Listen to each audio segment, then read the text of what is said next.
Welcome, everyone. I think we'll start in a few minutes as people are joining the Zoom. I see a lot of familiar faces, which is lovely, and some familiar names.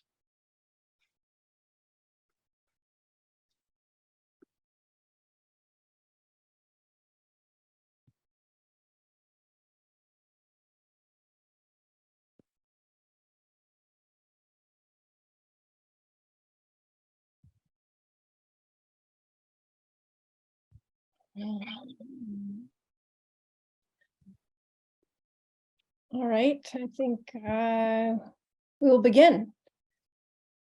Welcome, everyone. I'm Cynthia Young, a member of ALBA's Board of Governors, and on behalf of the Abraham Lincoln Brigade's Archives, I'd like to thank you all for being with us today. The Susman Lecture is an annual tradition at ALBA where we invite notable individuals from a range of fields to share their knowledge and wisdom. Today, we are very pleased to be welcoming Nora Guthrie. She will be introduced to you shortly, but for now, on behalf of ALBA, I want to express our deep appreciation to her for joining us for the 2022 Susman Lecture. The Susman Lecture is named in honor of Abraham Lincoln Brigade veteran and co-founder of the Abraham Lincoln Brigade's Archives, William, known as Bill Susman, born 1915 and died 2003. Susman was an organizer, seaman, soldier, businessman, and many other things throughout his long and fascinating life. He answered the call to fight fascism in Spain and used his contacts in Puerto Rico to recruit for the international brigades. He later served on multiple fronts in World War II and continued to be involved in political activism after returning home. As one of the founders of ALBA, we are happy to preserve the legacy by continuing the lecture series named in his honor. You can find more about Susman's story on the ALBA website. The series of free lectures has presented in-depth material relating to the Spanish Civil War and other topics since 1998. Past Susman lectures include Marjorie Cohn, Helen Graham, Antonio Munoz Molina, Baltazar Gazan, Ralph Fasanella, and Dr. Mona Hanna Atisha, who have spoken on a wide range of topics from history, art, justice, and medicine. ALBA's mission is to preserve the legacy of the volunteers who fought fascism in Spain. If you're joining our events for the first time, be sure to check out our website for more information. The link is in the chat. Be sure to sign up to receive our quarterly publication, The Volunteer. ALBA is pleased to offer these programs free of charge, but of course, this is only possible through the generosity of our donors. Please do consider making a donation through the web link also in our chat. A couple of housekeeping matters. The event will be recorded. If you prefer not to be seen, you should turn off your camera now. There will be an opportunity for questions from the audience. We will soon invite you to put them in the chat. And with that, I'd like to introduce my fellow board member, Peter Glazer, an ideal person to lead a smart discussion about the intersection of music and activism. Peter Glazer is a director, playwright, and professor in the Department of Theater, Dance, and Performance Studies at the University of California, Berkeley. He holds a PhD in performance studies from Northwestern University and joined ALBA's board in 1996.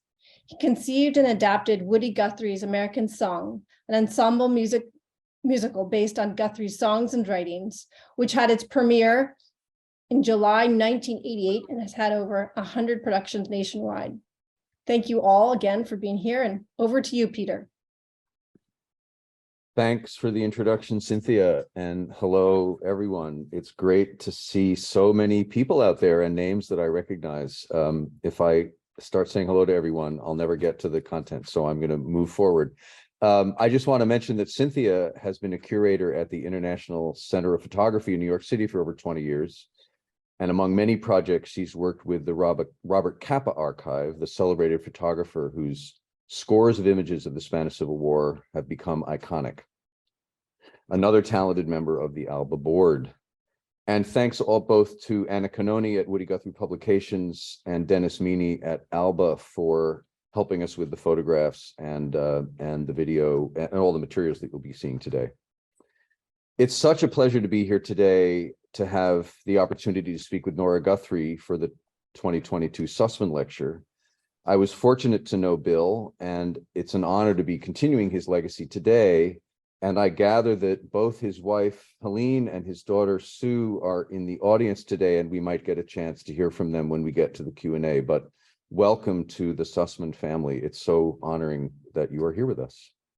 So Nora Guthrie and I met about 40 years ago, and I've always enjoyed our conversations, and this will be another opportunity to get to know her better with you present. There'll be a time, as Cynthia mentioned at the end, for questions, and you can post them in the chat, and Dennis will keep track of them, and then we'll get to the Q&A when we're done with the interview. I don't think the audience needs to know much about Nora's father, Woody Guthrie, but before I do introduce Nora, let me give you a very brief bio. A few words may help frame our conversation. When people have asked me over the years who he is, and yes, some people still don't know, but thanks to Nora, many fewer than might have been the case. I've called him America's premier folk poet. Either that, or I sat them down and held them in captivity for about an hour when I explained all the things that Woody has done and threw some songs in the process. It's hard to sum up Woody in a paragraph, let alone a sentence. So I'll steal this one from the beautiful 2021 book, Woody Guthrie, Songs and Art, Words and Wisdom, that was compiled by Nora Guthrie and Bob Santelli. Dennis, could you bring up that first image? This is the cover of the book, which is a beautiful, beautiful collection of Woody's wisdom and art and interviews with some fabulous people as well. Quoting from the back cover, America's greatest folk singer and songwriter, Woody Guthrie, and his passionate social politics are as crucial today as they have ever been. And we can look at that next slide, Dennis. A powerful voice for justice and the author of 3,000 songs, including this one, All You Fascists Bound to Lose, which the Weavers recorded, but also, of course, This Land Is Your Land, and I would add his own version of the beloved Harama Valley, which is so well known among the ALBA community. Woody was a poet, a painter, and we can go to the next slide, an illustrator, a novelist, this is from his book Bound for Glory, a journal keeper, and a profuse letter writer. Well, he was all of those things. And in the next slide of the Almanac Singers, you can see Woody singing with the very tall Pete Seeger in the center. You can go to the next slide, Dennis. There we go. Pete, of course, a longtime friend of the Vets and ALBA.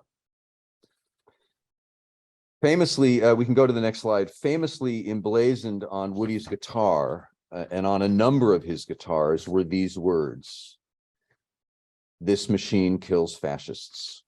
We will be talking about that today, and that slogan and its significance. I will add, for some chronological context, and you can go to the next slide, that Woody began his life in Okemah, Oklahoma in 1912. And it ended, and this is a photo of Woody and his family with his mom in the back, it ended too soon in 1967 at Creedmoor State Hospital in Queens, New York. You can move to the next image in just a moment, where Woody died of Huntington's disease, which also took his mother. In those 55 years, and this is the cover art from his autobiography, Woody likely covered more of this country than most of us ever have or will. As he once said of his travels, "I have slept under every important railroad bridge in the state of California." This image, as I said, shows the original cover art for his 1943 autobiography, Bound for Glory, which was made into a powerful and Oscar-winning feature film in 1976, with David Carradine in the role of Woody. We can look at the next slide. And bracketing his life, this last image was taken in Brooklyn in 1950. That's Arlo Guthrie on the left, Jody Guthrie in the middle, named after John Steinbeck's Tom Joad, and Nora in her father's lap on the right. Thank you so much, Dennis. We'll see some images later on during the interview. I first met Nora through Harold Leventhal, a legendary figure in the folk scene who had been Woody's manager and was Nora's predecessor as the head of Woody Guthrie Publications. Harold, who as a young man had worked for Irving Berlin and was charged with breaking in his boss's new shoes so they were nice and comfy before the maestro had to put them on.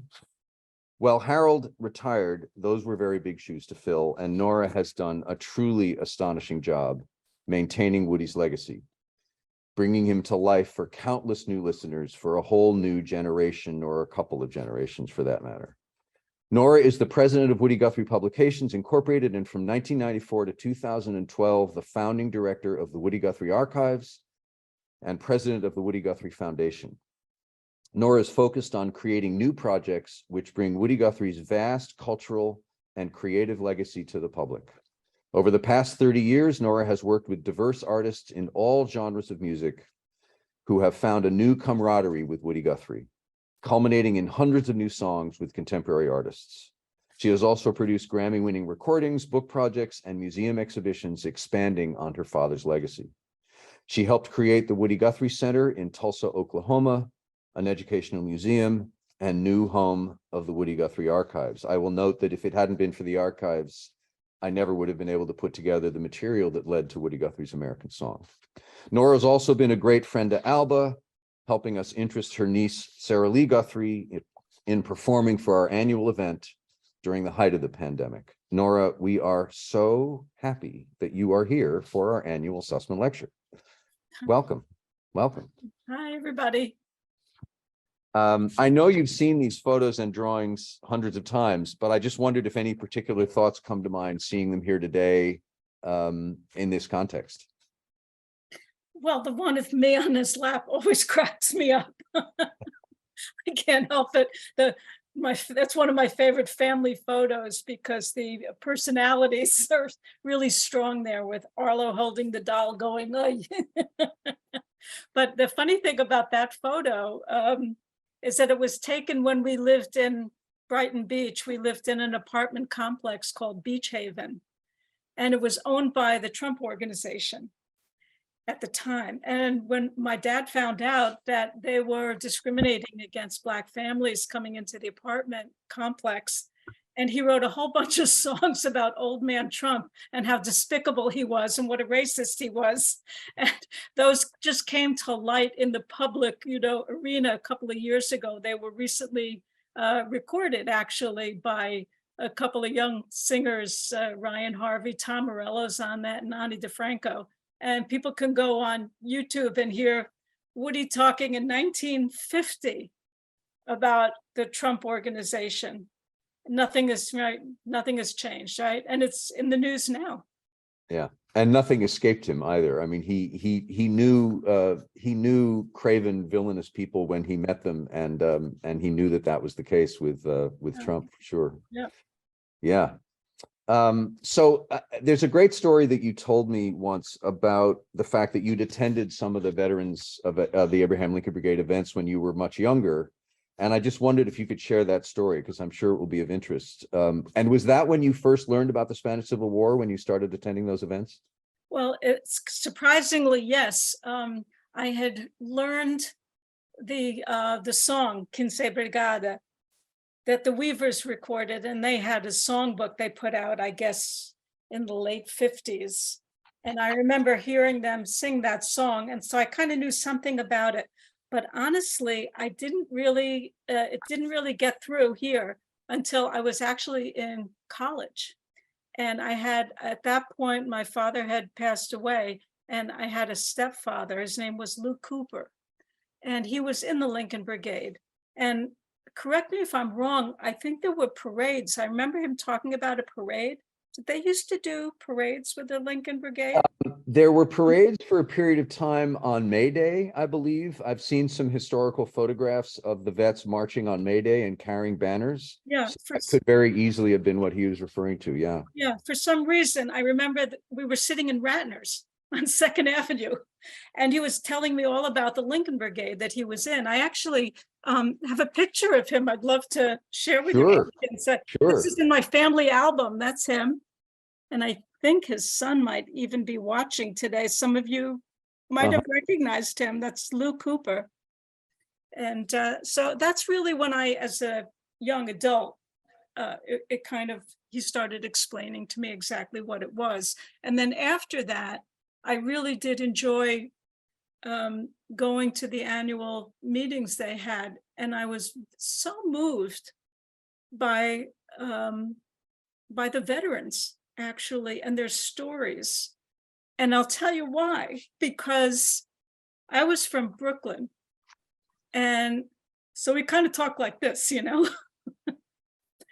And sometimes when you see movies and things like that, his historical dramas of these events, and there's actors playing parts of Hemingway and this and that, these guys were Brooklynites and from Jersey, you know, and from Queens and from Brooklyn. And I immediately, my heart went out because they talked like I did, in a way. They weren't like superstar, movie star looking heroes. They were the little guy that I grew up with, all the little guys that I grew up with. And it really educated me, actually, in a very emotional way, actually, to war in the largest sense, that it's not a movie. It's not Clark Gable. It's not Steve McQueen. It's not all that stuff.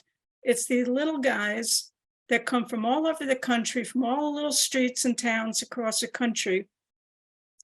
And that literally opened my heart to all the guys when I heard they would stand in a line and each say their name and tell their stories. And I kind of fell in love with each one of them. Did you ever meet any, Nora, in that period of time? I mean, other than a quick hello or something like that, I think some of my friends had fathers that were in the Lincoln Brigade. I went to Elizabeth Irwin High School, which was the high school of Little Red Schoolhouse down in the village. And so a lot of those parents were also very involved in anti-fascist organizations and left-wing politics. So it was like their parents, you know. Yeah. And I gather you stayed in touch with Lou Cooper's family long after he was no longer your stepfather. Is that right? Totally. Yeah, very much so. We're still in touch, very close. Yeah. And Lou had an interesting story as well, in that I think he was actually drummed out of the veterans at that time when political tensions were very high. And I don't remember the exact story, but it was a very complicated time, shall we say, with the party and everything that was going on. But I love the fact that as I got to know you, I discovered that you'd been attending these events, because it was the events that brought me into the fold as well. I mean, just seeing them when I was younger had a big influence. So in order to move the conversation a little bit in the direction of I just wanted to show a few more images, and then we'll get to talk about Woody's guitar and some of the other politics. Dennis, can you bring up the next slide? That's slide number 10. Thank you. Dennis is the one on point today. So, oops, there we go. So according to Joe Klein's biography of Woody, he first painted This Machine Kills Fascists on his guitar in the summer of 1942. And this is, this picture I think was taken in 43, but you can clearly see that was just slopped on with a paint, well, not slopped on, Woody was a sign painter, but put on with a paintbrush. And then in the next slide, you can move to the next one. By the time he was doing publicity for his autobiography, Bound for Glory, in 1943, it looks like he had created an emblem and pasted it on, like the promo shot that this is from, taken in McSorley's Ale House in New York City. And then you can move to the next slide, Dennis. In December of 1942, and maybe you can blow that lyric up a little bit, that would be great. This is 1 year after Pearl Harbor. Woody typed this lyric for the song All You Fascists Bound to Lose. And I'm just going to read the second verse to remind ourselves not only about Trump, but how Woody just understood what the challenges that America was going through. Race hatred cannot stop us. This one thing I know, the union's getting stronger and Jim Crow's got to go. You're bound to lose, you fascists bound to lose. You cannot divide us nor keep us split apart. Us common folks is on the march, got freedom in our heart. You're bound to lose, you fascists bound to lose. etc. And, you know, we could benefit from listening to these words today. And I also want to show the next lyric sheet as a beautiful historic reference. If you can blow that up, Dennis, as well. So this is a lyric that Woody Guthrie wrote in honor of Steve Nelson, one of the better known of the volunteers. The Steve in question is Steve Nelson. As you can see with Woody's usual humor, it was anti-ANTY fascist Steve. And Steve Nelson was a celebrated volunteer. He was the political commissar for the Abraham Lincoln Brigade in Spain, and later the national commander of the ALBA. And this song was written at the time Steve was being prosecuted under the Smith Act. And I think Josie Nelson-Urek, Steve's daughter, is in the audience today, and maybe we'll get to hear from Josie during the Q&A. This is another example of Woody's direct engagement with the volunteers and their stories. Thanks, Dennis. And I think that's all the slides, because we mostly want to hear from Nora. What do you remember about conversations around anti-fascism in your home, or how do those terms resonate for you today? Well, it's a theme. It's a theme that's been around for a long, long, long time, no matter what terminology you use. My father got sick with Huntington's when I was just a baby, really, and he was hospitalized in 1954 permanently for about 15 years. We didn't sit around talking politics with him. Most of my relationship with him at the time was as caretaker. Our family was his caretaker, bringing him home, feeding him, washing his clothes, etc., things like that. Friends would come over, Pete Seeger, Sonny Terry, Brownie McGee, those his peers. Ramblin' Jack Elliott would come over on the weekends for music, to play music with him. But conversations about politics wasn't the most important thing in that moment, in my relationship with him. And it really wasn't until many years later. Of course, I was surrounded by, you know, the Weavers and Pete and all those people who were much more vocal about their political stuff and about fascism.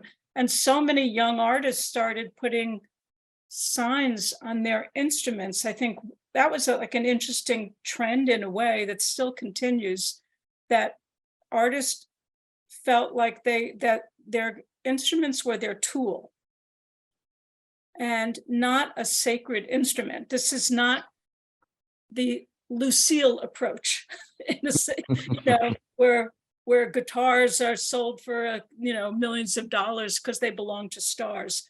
Woody was a pawn shop guitar player, pretty much, nothing more than $100. And he felt like he had to make his statement on all of his instruments. And it really started a trend that Pete Seeger wrote on his banjo, "This machine surrounds hate with love." And to this day, musicians, some of the activist musicians always include something on their instruments. So it's kind of in the general feeling growing up with the other people, not my father, that I learned a lot about the politics and fascism. And then it wasn't really until I was about 40 years old, actually, when you were talking about Harold Leventhal, and he was going to retire.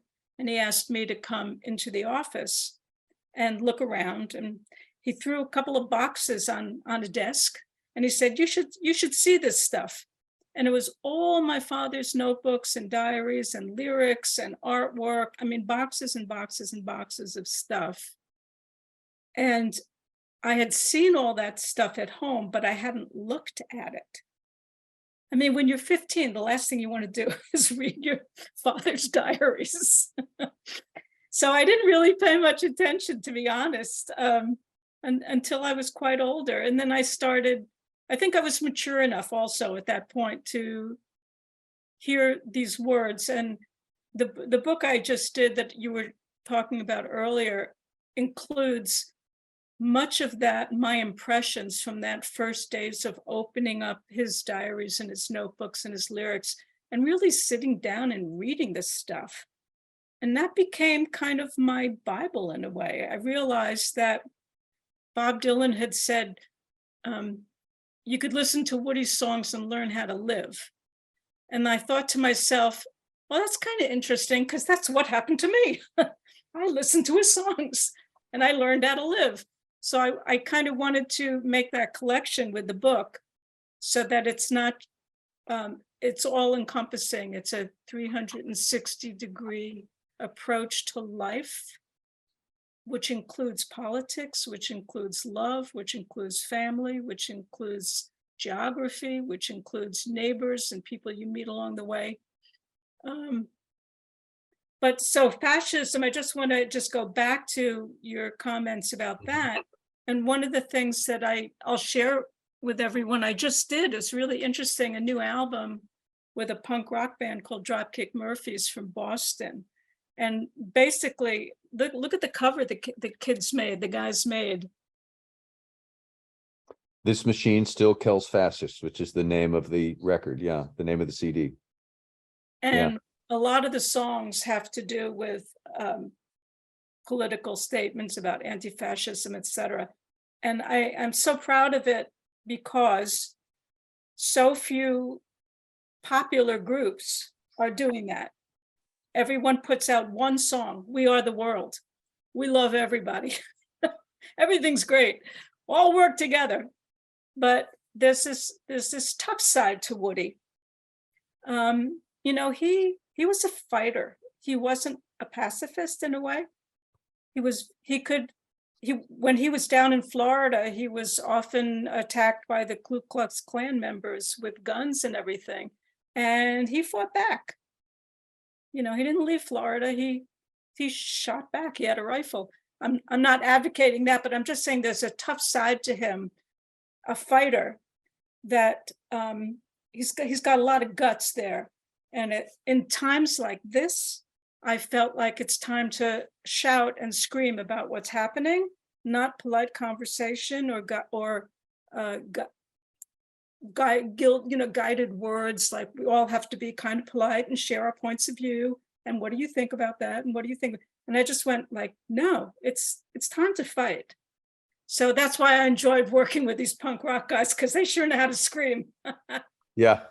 Yeah. And those are all the songs are Woody's lyrics. Is that right? That they set to music? Correct. Yeah. I looking at some of Woody's writing from that period, when he didn't say this machine buries fascists or this machine gets rid of fascists. He was making a very strong statement, right? This is about getting rid of this scourge that we are still in many ways confronting. Yeah, that's wonderful. And I going all the way back to the first project, which I think was the Mermaid Avenue project with Billy Bragg and Wilco, you've really committed yourself to finding contemporary musicians to bring the lyrics to life. Because Woody, as you mentioned in those books, wrote, and you know this, thousands of lyrics that he never set to music. So this is an opportunity to bring his voice forward for other musicians, for a new generation, and so on. Yeah. There are not many artists that want to take on these lyrics either. You have to say, they're worried about their careers, or they're worried about whatever they're worried about, their audience. And so when I work with artists, they have to agree with everything they're singing. It's not a tribute. They're not making a tribute album. They're saying, I could have written that song. I wanted to write that song. Woody got there first. But they sing it with a passion that's believable, that it's not like standing back and say, oh, he once wrote about anti-fascism. It's not like that at all. It's very present, and it's in a present day voice with someone who commits to the same values that Woody espouses in his lyrics.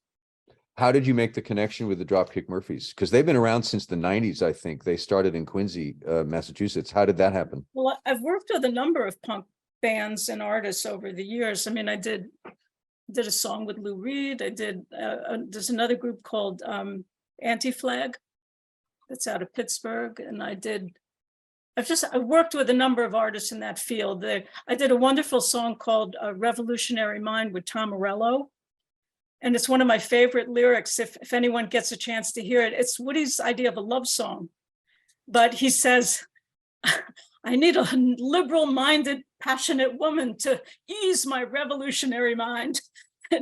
And he goes, ain't no Republican that's going to soothe me. Ain't no Democrat that's going to soothe me. I need a powerhouse, liberal, progressive woman. So, you know, I've worked with a lot of loudmouths over the years. And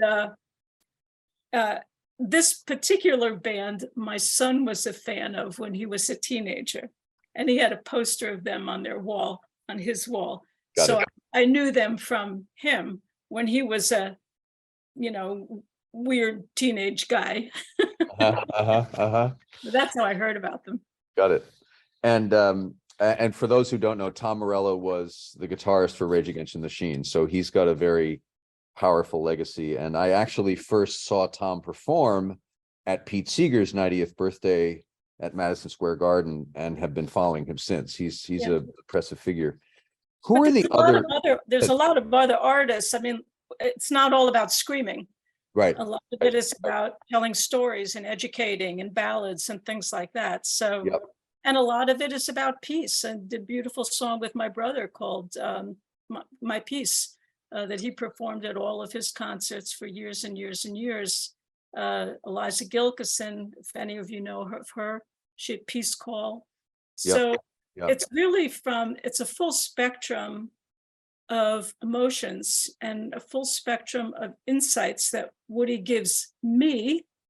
And therefore I pass it on to you. That's my job. I'm the telephone operator, okay?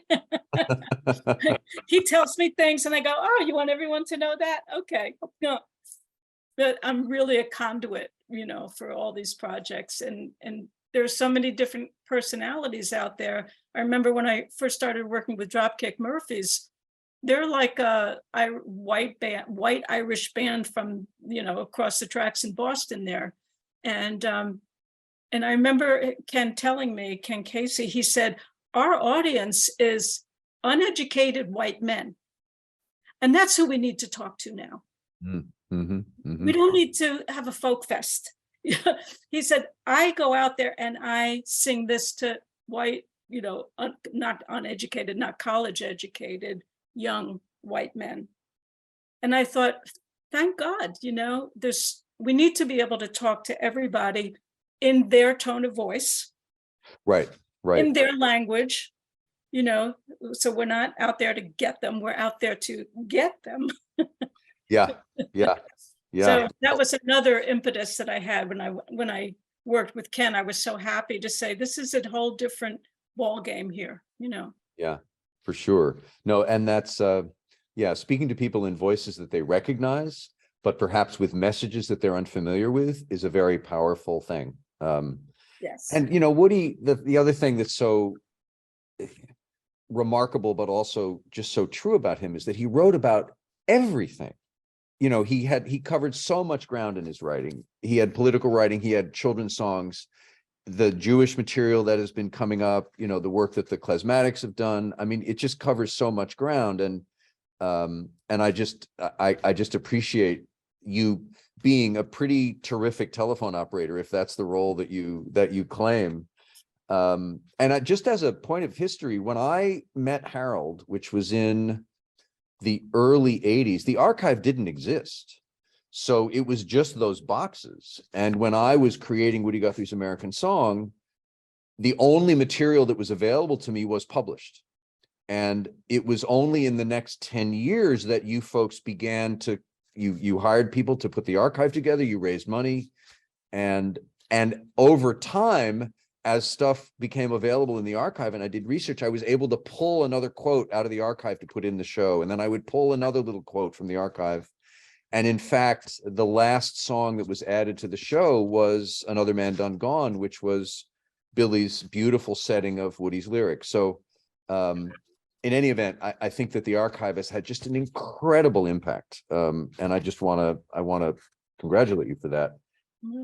That was, you know, one of the decisions we made with the archive is a couple of years ago, we built the Woody Guthrie Center in Oklahoma.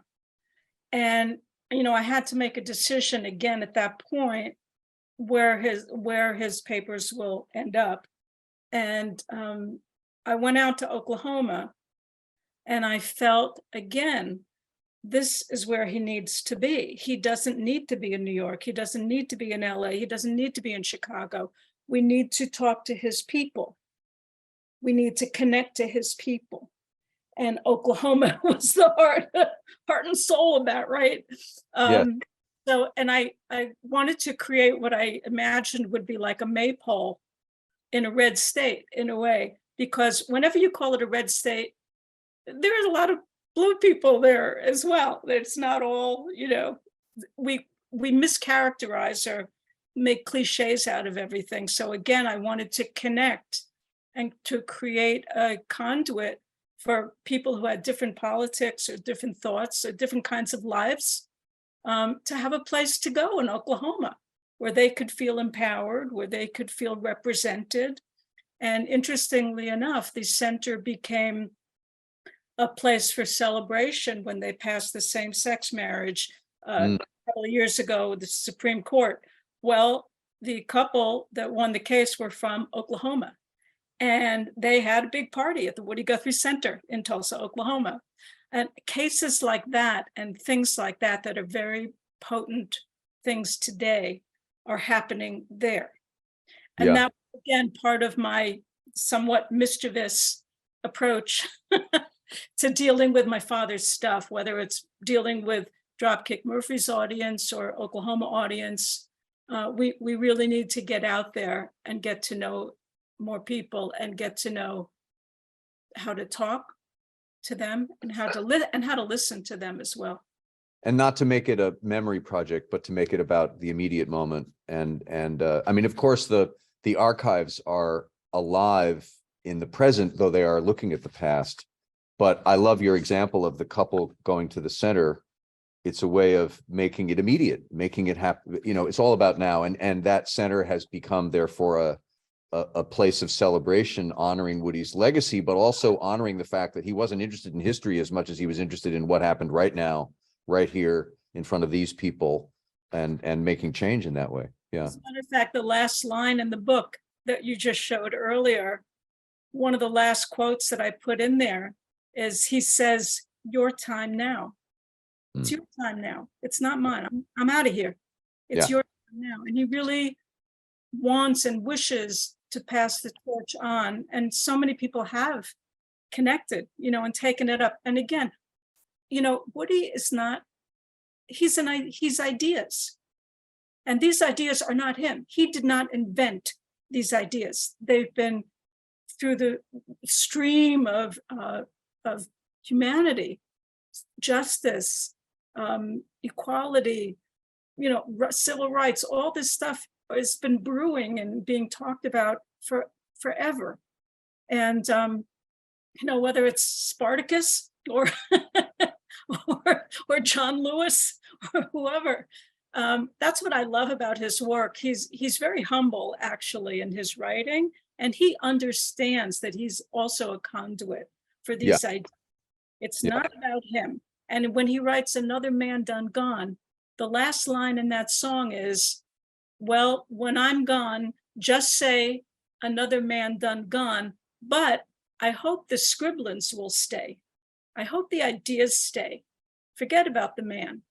And that's what I learned from all the people that I grew up with.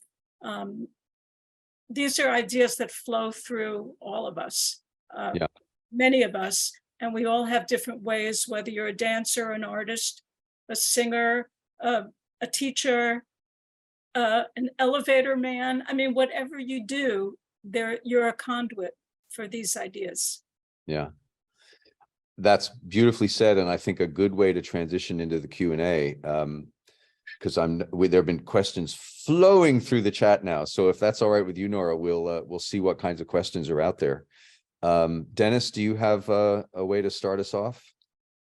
Okay. Yeah, I think we can start. So for everybody who, I'm gonna unpin people here.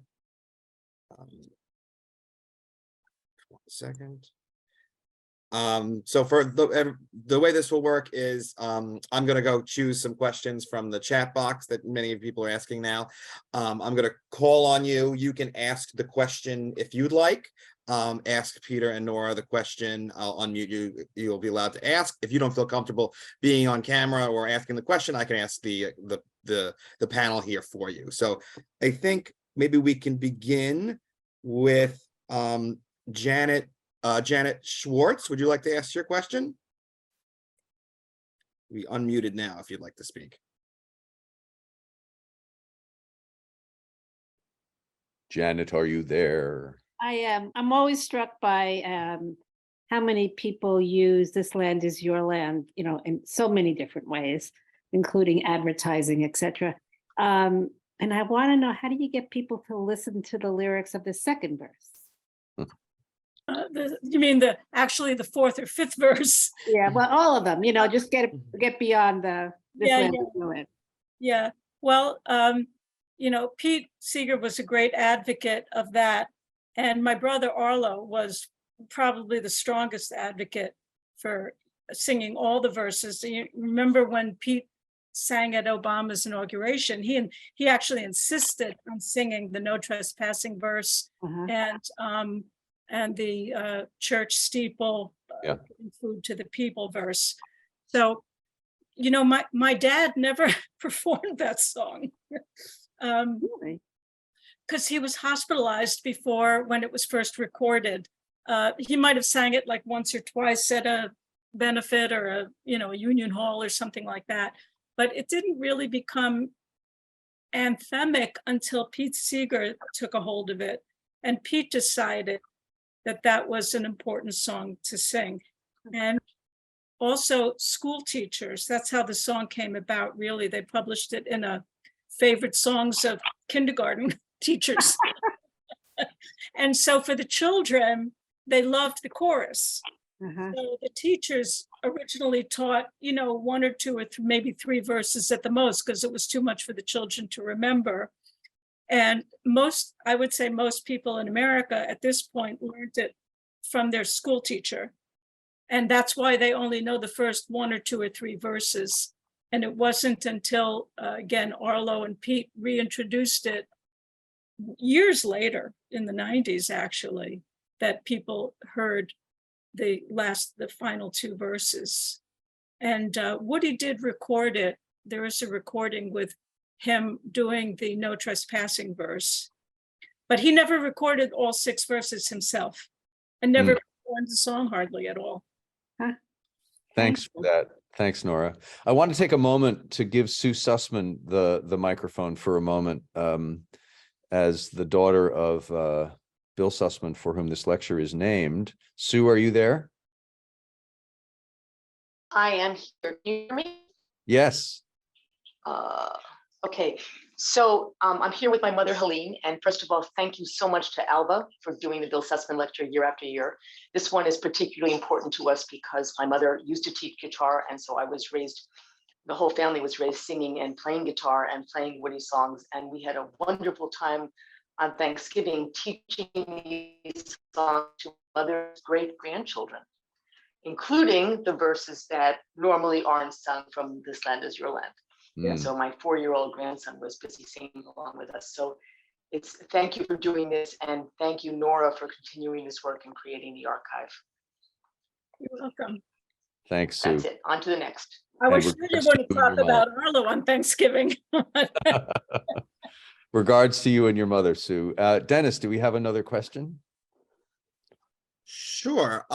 Yes, I think we could call on again, if you want to ask the question yourself, you can. This is a question regarding Jeff.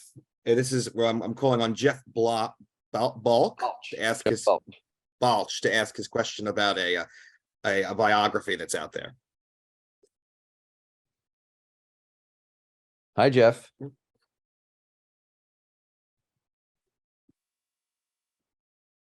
Jeff, are you there? You might have to unmute. He might be. Jeff, are you with us? Jeff is unmuted, but I'm just going to go ahead and ask the question. The question is, terrific presentation. Wondering how you regard Joe Klein's biography as an effective introduction to Woody's life and work. So I don't know if either of you would like to answer that question. Yeah, Nora? Yeah, I think it's terrific. I think it's a really wonderful book. What I really also love about it is it's a real page turner. He's a great writer. And, sometimes biographies can be so full of facts and so full of data that, if you're a scholar and you're really trying to study something and get certain facts, they're good. But Joe's book, I think is very, very complete, says it all. And it's a great read. Yeah. I mean, it's very powerful. Yeah, I like it a lot. I go back to it. In fact, I went back to it to do a little research on the writing of This Machine Kills Fascists on Woody's guitar. It's also very, it's thorough, as you say, and he goes through his life in a very dramatic way, but you can also, it's chronological roughly, so you can find different moments of Woody's life and what he was doing. And it's still a very effective book. Yeah, it very much so.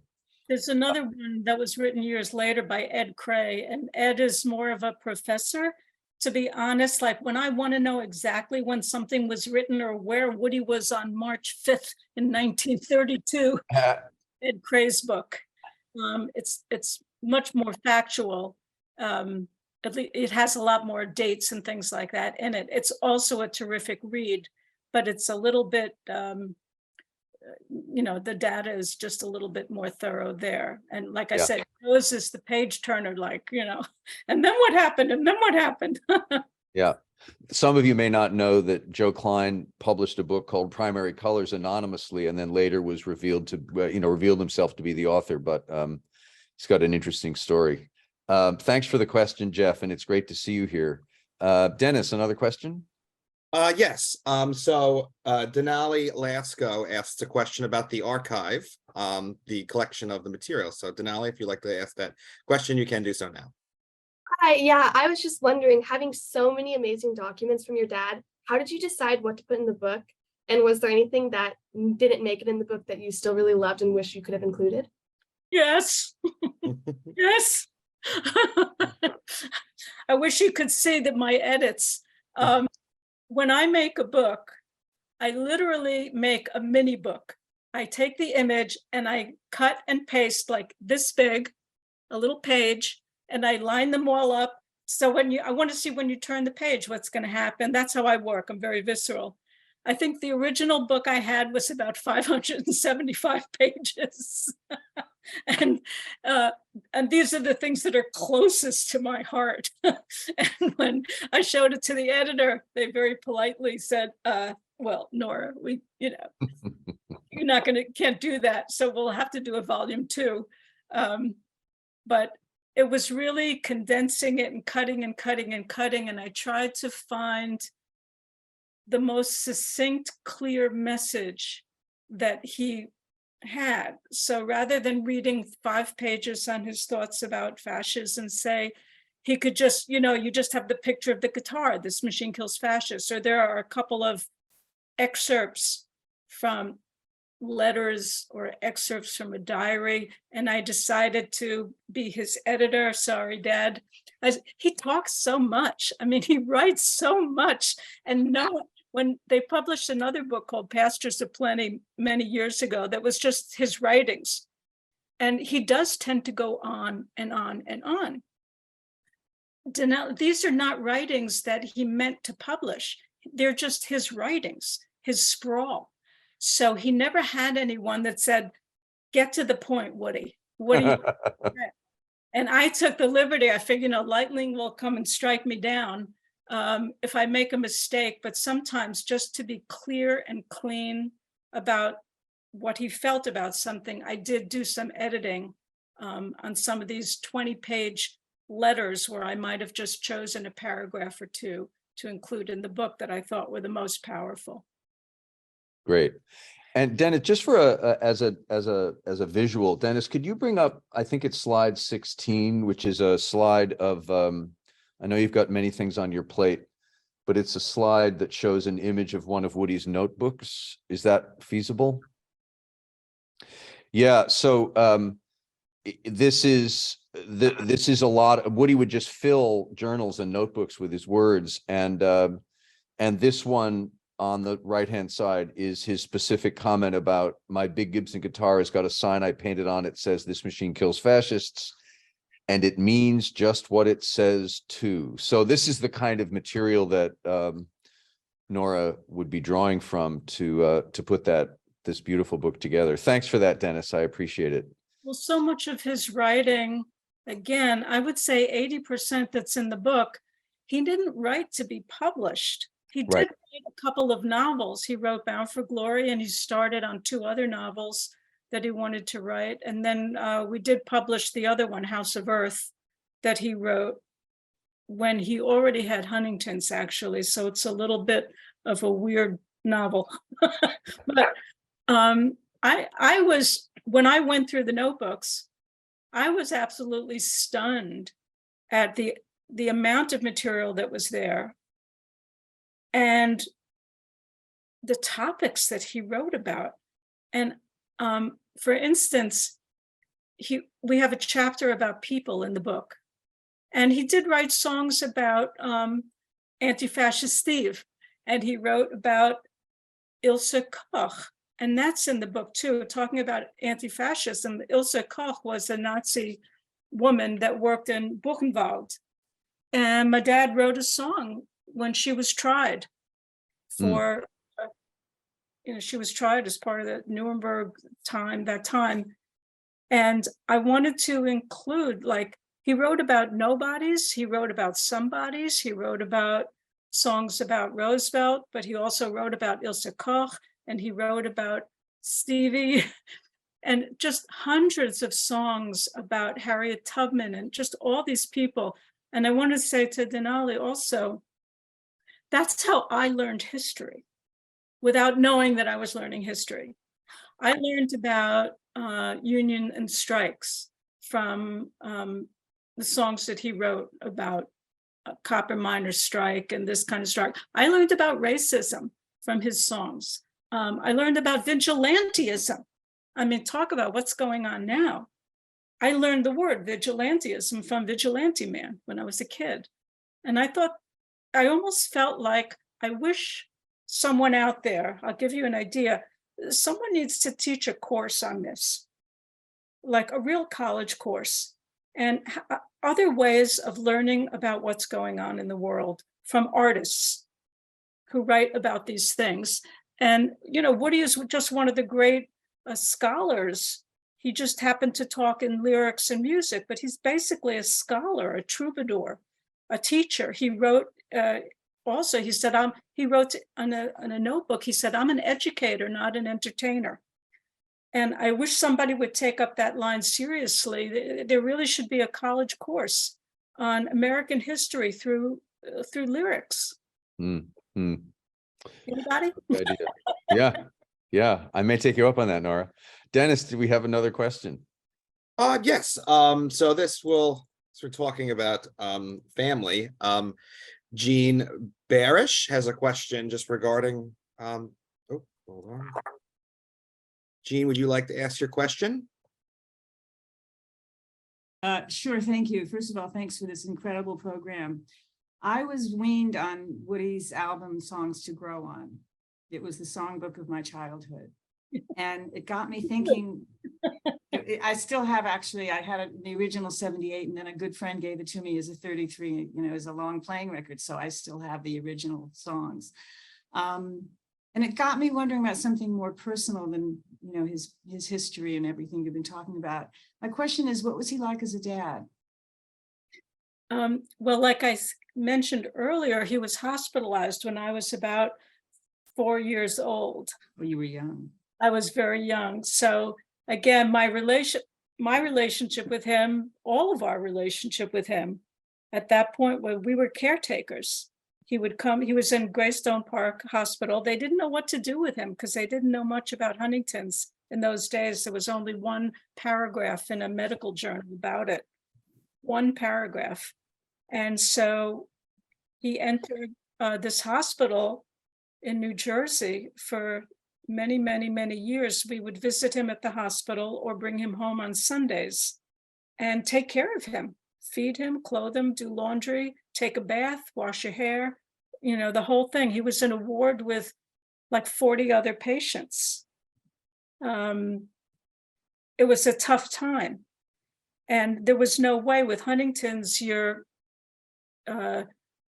body loses control of arms and legs and speech and things like that. So even getting a hug was a rare thing because his arms would be constantly moving. You could get hit by mistake.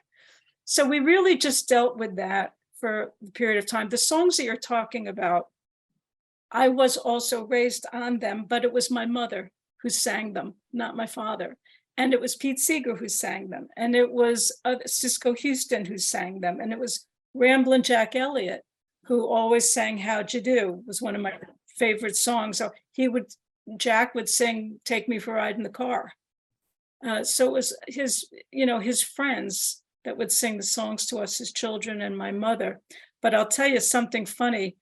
Years later, I found the original manuscript of Songs to Grow On. It was called Grow Big, 20 songs. And it included all the songs that you're talking about. My father had illustrated it and my mother wrote it. And they made up a little book. I was just telling the other lady how we all make fake books at home. We would make, and my parents put this songbook together and it got lost for 40 years. And we found it maybe 20 years ago, but from 1947 when they made it until 1997, it was lost.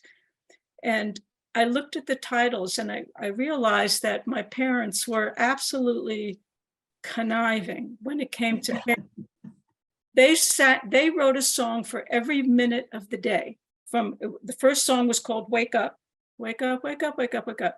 And then it goes to, I'm gonna brush my teeth and wash my hair, that. And then you're gonna go with the mailman. There's a song about going to get the mail. And then there's a song about going to school. There's a song about how to play with your friends. Don't you push me down. It goes on. And the last song in the book is called Sleep Eye. Go to sleep, go to sleep, go to sleep, my little sleep eye. My mother was a dancer. I didn't get into talking about her too much, but she was a dancer with the Martha Graham Company for about 15 years. She would have us act out all of these songs as toddlers. So I can still dance, wake up, wake up, wake up, wake up, wake up, open eyes, open, we acted it all out. And then by the end of the day, if we had to clean our room, no one ever said, go clean your room. They'd sing, let's sing, Pick It Up. I dropped my shoe, pick it up, and we would act it out. I dropped my clothes, pick them up, pick them up. I mean, it was, unbelievable. Like so devilish of them to create this soundtrack for children to live by. And the last song was Go to Sleep, and we had to act that out too. But I'm glad you like them because they really work. They do. I think we'll, thanks for that great question, Jean, and it's great to see you, and thanks for the answer, Nora. Maybe we'll take another question because we're getting up to time here. Do you have one more there, Dennis? Yes, absolutely. So since we are talking about, this is sort of flows from the previous question. Freddie Dworkin, would you like to ask your question regarding Freddie Dworkin? Here you go. You can ask your question if you'd like, or I can ask it for you. Whoops. Okay, can you hear me? Yes. Okay. I just thought you might want to say a few things about Marjorie and also about your Yiddish grandma and her relationship to Woody, which is delightful. Well, I love telling these stories. I'm sorry our time is getting close now, but when first about my mother, when my father died, I said my mother was a dancer for all those years, and she had a dancing school in Sheepshead Bay, Brooklyn, where she was the first teacher allowed to teach the Graham technique outside of the Graham school. She was Martha's assistant for many years also. Anyway, when my dad died in 1967, she decided to shift gears And she founded the Huntington's Disease Society of America. It was called the Committee to Combat Huntington's Disease. And she asked the doctor what she could do to help. And the doctor said, you have to find more families because no one knows anything about this disease. And the only way we can start to work on it is to find out who has it. Because it was an inherited disease, nobody talked about it. And a lot of people didn't even know that it was in their family. If they did know, they kept it a big secret. Anyway, fast forward to my mother's amazing work in genetic research of all things. She went from a dancer to founding all this genetic research, which is so going on so beautifully now. And my grandmother, her mother, was a Yiddish poet, and her name was Eliza Greenblatt. And she wrote a couple of very well-known Yiddish songs. One of them is called the Fischerlied. And people like Theo Beckel and even Itzhak Perlman, the Klezmatics, a lot of the klezmer bands perform my grandmother's music as well. My father and my grandmother got along famously. He loved her blintzes. He actually wrote songs about my grandmother's cooking. And one of my favorite is called Nasho Nash, G-O-G, Nasho Nash, I'm gonna nash your Humintash. There was a whole bunch of Jewish material that my grandmother introduced my father to. They didn't have very many Jewish people in Oklahoma, so he didn't know anything about it. So she introduced him, and I was able to actually do 2 albums of his Jewish material with the Klezmatics, one called Wonder Wheel, which won a Grammy that year, and another one called Happy Joyous Hanukkah, which they're out there touring now. If you go to the Klezmatics website, you can see where they're doing Woody's Jewish songs. Yeah, they're touring it right now. They're going to be in Berkeley in a couple of weeks. So, yeah. But it's great for the holidays. It's, you know, just wonderful. I mean, he wrote the history of the Jews. It has like 17 verses.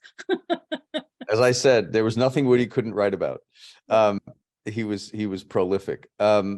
This has been amazing. And Dennis, I hope we can save the chat because there were a number of questions that we might be able to get answers to people after the fact. But such a wonderful audience, such wonderful questions. Nora, it's been a blessing. Thank you so much for participating.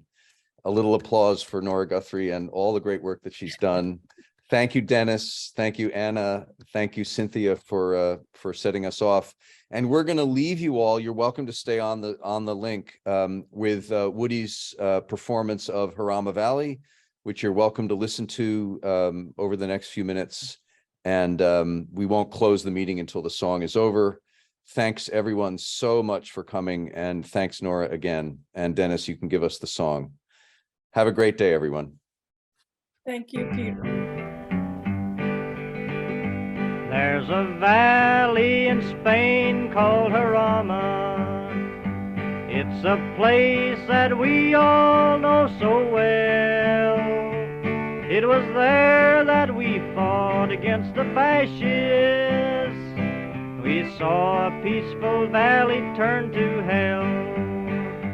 From this valley they say we are going, but don't hasten to bid us adieu.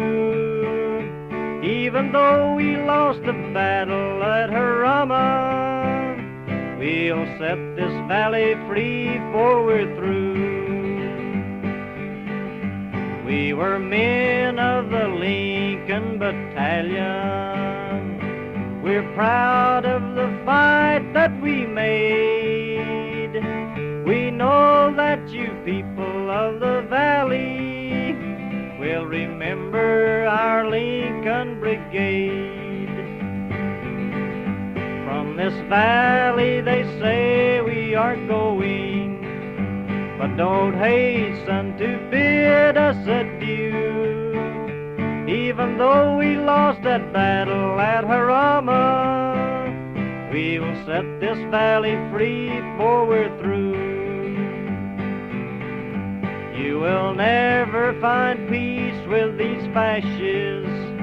You will never find friends such as we. So remember that valley of Harama and the people that'll set that valley free. From this valley they say that we're going. Don't hasten to bid us adieu. Even though we lost the battle at Harama, we'll set this valley free before we're through. All this world is like this valley called Harama, so green and so bright and so fair. No fascist can dwell in our valley, nor breathe in our new freedom's air. From this valley they say that we're going.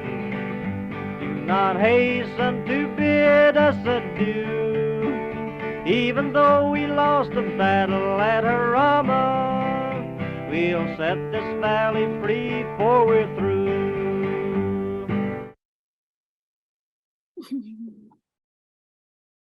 I love the fact that everyone stuck around for the song. Thanks, everybody, so much. Nora, thank you. I like it too. The song is great. Yeah, yeah. Thanks. Have a great day, everybody. Thanks, Nora, so much. We'll be in touch. Okay, bye-bye. Take care.